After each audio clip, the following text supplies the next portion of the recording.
ఈ గోంగూర పచ్చడి తాలింపండి. ఇది వెల్లుల్లిపాయలు, కరివేపాకు, పోపు వేసుకున్నాను. ముందుగా మిక్స్ చేసి పెట్టుకున్నానండి గోంగూర.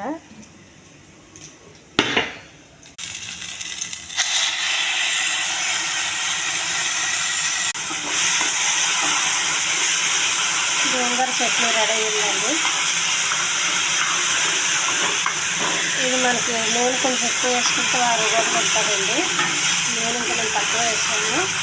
ఈ ఛానల్ నచ్చినట్లయితే సబ్స్క్రైబ్ చేయండి, షేర్ చేయండి, లైక్ చేయండి. మనం బయట తెచ్చుకునే గోంగూర పచ్చడి అంత బాగోదండి. ఇట్లా చేసుకుంటే చాలా బాగుంటుంది.